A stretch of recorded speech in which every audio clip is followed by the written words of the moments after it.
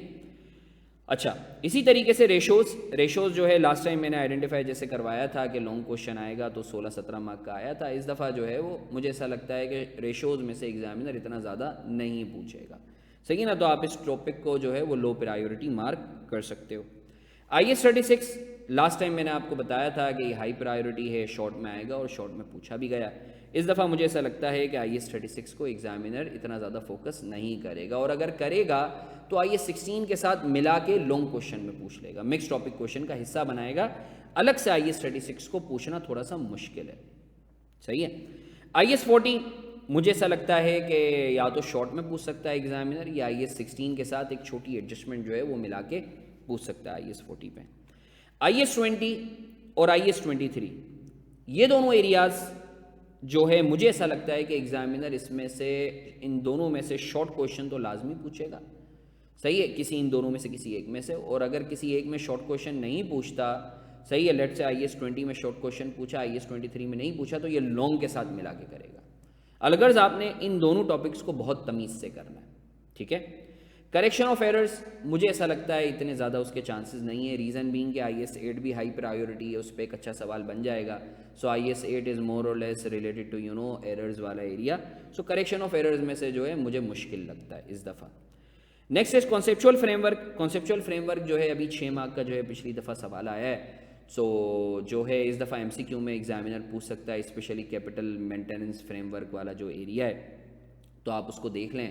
میری ایک ویڈیو ہے, پبلک بھی ہے, کانسیپچول فریم ورک پہ 1-1.5 گھنٹے کا جو ہے وہ لیکچر ہے. آپ وہ دیکھ لو, آپ کا کانسیپچول فریم ورک کا جو غم ہے ایگزام پرسپیکٹیو سے وہ ختم ہو جائے گا. یعنی وہی اگر آپ کر لیتے ہو تو that would be more than enough for you. ٹھیک ہے جی. سو یہ امپورٹنٹ ایریاز پہ جو ہے میں نے آپ لوگوں سے جو ہے وہ بات کی ہے. میں پھر سے عرض کر دوں کہ جتنے بھی ٹاپکس میں نے بتائے ہیں جو لو اور میڈیم ہیں, اس کا قطعاً یہ مطلب نہیں ہے کہ آپ نے ان پہ فوکس نہیں کرنا. آپ نے فوکس رکھنا ہے, کم فوکس رکھنا ہے. ٹھیک ہے جی. اچھا جی, میں نے جیسا کہ جو ہے ایگزام سے پہلے میں کچھ ورکشاپس کنڈکٹ کروا رہا ہوتا ہوں, جس میں کمپریہنسو کویشچنز جو ہے وہ اٹیمپٹ کروا رہا ہوتا ہوں. تو ہر دفعہ کی طرح اس دفعہ بھی جو ہے میں سیشنز رکھوں گا. سو آپ لوگ چاہو تو آپ لوگ واٹس ایپ گروپ جوائن کر سکتے ہو, یا آپ اسکین کر سکتے ہو. یہ میری ٹیم ہے, اس کا میں نے نمبر دیا ہوا ہے. آپ چاہو تو ان پہ میسج کر کے بھی جو ہے ان کو آپ بول سکتے ہو کہ گروپ میں ایڈ کر دیں. صحیح ہے نا. سو اس گروپ میں جو ہے میں آپ لوگوں سے اپنی یہ ریویژن ویڈیوز شیئر کر رہا ہوتا ہوں. صحیح ہے. کمپریہنسو کویشچنز شیئر کر رہا ہوتا ہوں, ویڈیو سولوشنز شیئر کر رہا ہوتا ہوں, اور جو میں ورکشاپ کروا رہا ہوتا ہوں اس کا بھی سارا اسکیجول اور ساری اپڈیٹ جو ہیں وہ وہاں آ رہی ہوتی ہیں. ٹھیک ہے نا. So feel free to join this group. In fact میں نے جو ہے کیا کہتے ہیں, کیونکہ ابھی کافی PRC کے بچے ہیں, they are free from their PRC and they are like sir کوئی فاسٹ ٹریک بیچ ہے آپ کا, یا کوئی کسٹمائزڈ بیچ ہے.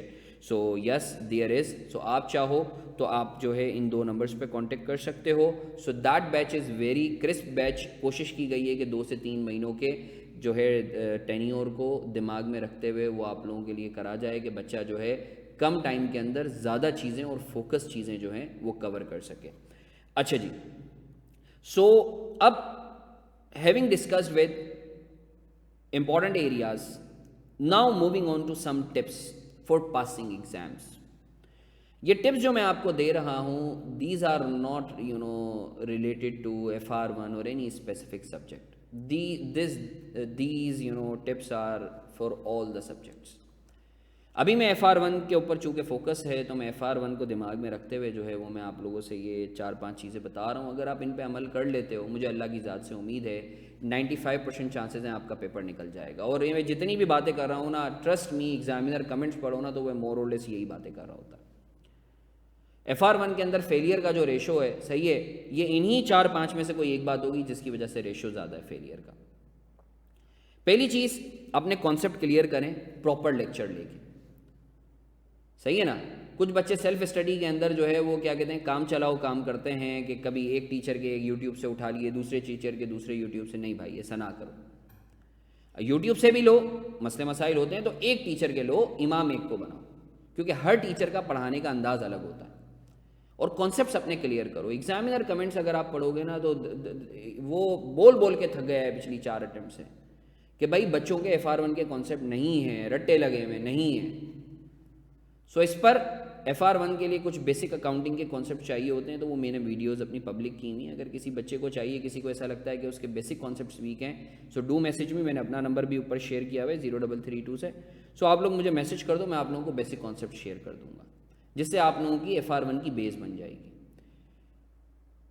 اگر بیس بنی ہوئی ہے سر مگر FR1 کے ٹاپکس کچھ ٹاپکس میں مسئلہ ہے, سو آپ وہ لیکچرز لو. صحیح ہے, میں نے کچھ لیکچرز اپنے پبلک کیے ہوئے ہیں, آپ مجھ سے بھی لے سکتے ہو, میں آپ کو یوں ہی آپ لوگوں سے شیئر کر دوں گا. اگر پورا آپ کو بیچ لینا ہے تو ہمارا کسٹمائز بیچ ہے, آپ وہ بھی لے سکتے ہو. الغرض آپ کہیں سے بھی جو ہے کیا کہتے ہیں تیاری کرو, اپنے کانسیپٹس کو پکے کرو, بٹ کانسیپٹس کو لازمی پکے کرو. نمبر 2, جو کہ سب سے اہم بات ہے, دیکھو ایک گاڑی ہوتی ہے نا, مہران ہو, مرسیڈیز ہو, کورولا ہو, سیوک ہو, ان سب میں ایک چیز ہوتی ہے انجن, جو گاڑی کے لیے اہم ہوتا ہے. اگر انجن نہیں ہوگا نا تو کوئی بھی ماڈل ہو وہ گاڑی نہیں کہلائے گی. سو آپ سمجھ لو آپ کی تیاری میں جو سب سے اہم چیز ہے نا وہ ہے اسٹڈی ٹیکسٹ.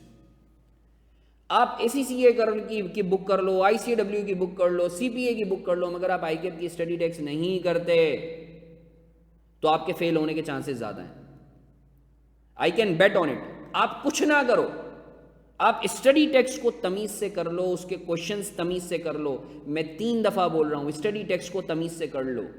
ICAP نے اس کے اوپر لاکھوں خرچہ کیا ہے, ہم لوگوں کو انوالو کیا ہے, ہماری ایفرٹس بھی لگی ہیں اس پہ as a member of ICAP. تو سر ICAP اپنی اسٹڈی ٹیکسٹ کو بیس بناتا ہے. تو خدا را کچھ نہ کرو آپ, مگر آپ اسٹڈی ٹیکسٹ کو لازمی کر لو. صرف اسٹڈی ٹیکسٹ کر لو, چانسز ہیں آپ پاس ہو جاؤ گے. صرف اسٹڈی ٹیکسٹ کو پڑھنا نہیں ہے, اس کے کوشچنز بھی اٹیمپٹ کرنے, تمیز سے کرنا ہے, خدا را تمیز سے کرنا ہے. فیلئر کی سب سے بڑی وجہ اسٹڈی ٹیکسٹ بچے پڑھتے ہی نہیں ہیں, ٹیچر کے نوٹس کے پیچھے چلتے رہتے ہیں. ارے بھائی تم نوٹس نہ کرو, تم اسٹڈی ٹیکسٹ لازمی کر لو, خدا را پڑھ لو کم سے کم. سر ٹیچر جو پڑھاتے ہیں وہ تو پڑھو, مگر اسٹڈی ٹیکسٹ خود سے پڑھ لو. خدا را اسٹڈی ٹیکسٹ لازمی پڑھو, ٹھیک ہے نا. تم دیکھنا, میں کافی بچے ہیں جن کو میں نے جو پہلے فیل ہوئے, آج سے 2-3 اٹیمپٹ پہلے جب میں نے ان کو تھوڑی سی ڈائریکشن دی تو آپ یقین کرو کہ ماشاءاللہ سب کے پیپر پاس ہوں. تو اسٹڈی ٹیکسٹ لازمی کرنی ہے, اور کوشچنس کو اٹیمپٹ کرنا ہے. جو اسٹڈی ٹیکسٹ کے کوشچن ہے, ایسا نہیں کرنا کوشچن دیکھا سولوشن سے کمپیئر کر لیا. نو نو نو نو, کوشچن دیکھو پھر اٹیمپٹ کرو. ہاں اسٹڈی ٹیکسٹ سر ایسے نہیں پڑھنی, پہلے لیکچر لو ٹیچر کا, پھر اس کے بعد اسٹڈی ٹیکسٹ پڑھو. صحیح, تو آپ لوگوں کو سمجھ میں بھی آئے گا.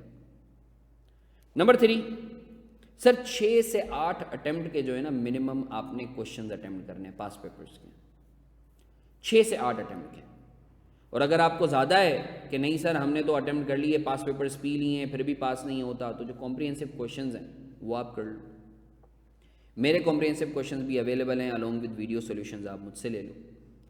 مگر as a bare minimum requirement پچھلی 6 سے 8 اٹیمپٹ کے آپ نے پیپرز خود سے اٹیمپٹ کرنے ہیں, ہر کوشچنس کو اٹیمپٹ کرنا ہے. میں پھر سے بول رہا ہوں, اٹیمپٹ کرنے کا یہ مطلب نہیں ہے کہ کوشچن دیکھا ایک طرف آنسر اور کمپیئر کر رہے ہو, اچھا یار اس کا تو یہ ہونا چاہیے, اچھا یہ آنسر. نو نو نو نو نو.